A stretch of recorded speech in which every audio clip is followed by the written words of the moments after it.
Hey, what's up guys? Today I am working on a little project that's a little different than a fence job. I about said pipeline fence job. A little different than a fence job. Today I'm starting in, I'm gonna hopefully get these posts set. I'm at least gonna lay out everything for four 3-inch posts that I got here for an awning. Gonna come out from this roof line about 4 foot, and then from this other roof running this way, gonna come out about 4 or 5 feet.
Alright, here's what I got so far. They call this a receiver. I had it bent to not the same pitch as the roof, but I had it custom bent. I think it's a 3-to-1 or something pitch, and the roof is a 4-to-1. Anyway, got it broke. It's just a channel. Drilled some holes in the receiver and just made sure I had something solid to bolt it to. Took some lag bolts and bolted it to I was recommended to bolt it to the rafter tails or a header, which this, or whatever you want to call it, this house here had a 1x6 or so header, so I just drilled holes in the receiver. Kind of see it over here. You can see them bolts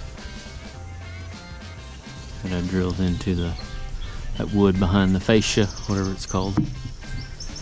Got my posts marked, and then I'm going to take some 4-inch C-purlin and put it all right here and right there, and then take some more receiver but broke just at a regular 90 and put it on either sides of these posts.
Now I am fixing to cut these posts off at the top here because they're supposed to be flush with the top of all this other channel that I've put in. I'm gonna cut them off, and then I've got to run some C-purlin. I think I'm gonna run, I don't know if I'm gonna run 1 or 2 pieces in here. Really probably don't need but 1, but I don't know yet. Put some C-purlin in there and then take my measurements for the tin. And then I've got to call in and order the tin because they can actually cut it to length for me. And right here, I think it's another question I got to ask. I'm gonna call a guy and ask. Some of you might know if you have experience with metal buildings, but I think I need to go with the brace from that post over to that corner, and then ideally run my C-purlin from here all the way to the, you know, that cross brace or that diagonal brace. I think, but I'm not sure. I don't know if I can make this right here work or not, because that tin's gonna be cut at a 45 here, ideally, and it's gonna need something to screw to right there in that corner. So I think that's what I'm gonna have to do there. It's all about the learning curve, learning process.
There you have it, all framed up.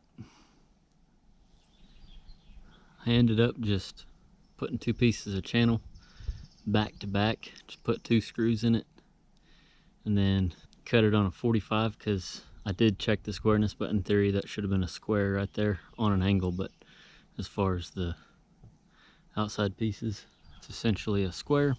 Anyway, I put 2 pieces back to back.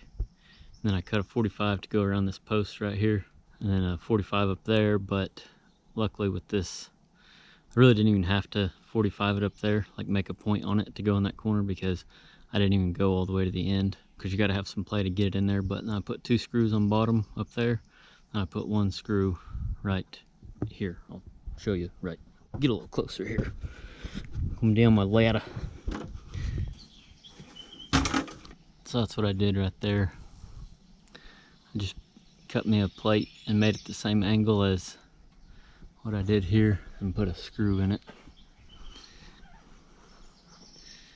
But that way, whenever I get my tin, I'm having the place cut it to length for me. I'm gonna overhang it a little bit down here, but whenever I get to this corner, I'll 45 it. I'll put a miter, and in theory, one piece will screw here, then the piece that will be laying, all these pieces, I'll be able to put an angle on it and it'll lay in here. And then, yeah, all the other pieces will screw down. So, got my center pieces in, this 4-inch C-purlin. But all we lack is some tin. Good to go. My advice for this week is don't be afraid to get back out a tool that you've already put up. For instance, your torch. If you're using it, because like on this job I didn't do much welding, I'll end up putting some more screws in, but really all I used is my torch and a bunch of screws. I could have welded it, but the example that I saw was all screwed together and I really liked it. But anyway, I did use the torch like to cut these off and then to cut some of this right here. And I'd already turned off my bottles and everything, but I needed to miter this right here because it's on an angle right here. So this is on an angle, just like all these. All these are cut on an angle. So anyway, I had to get back out my torch. And there was a time whenever I first started welding where I got in a hurry, I felt pressured, and I wouldn't take the time to do stuff like that. But it don't take but like an extra like 5 minutes or so, and it makes a world of difference on your quality of work. So that's my advice, is don't be afraid to get back out a tool that you've already put up when it comes to just little things to make everything look a little nicer. So thank you all for watching, and remember, learn something every day.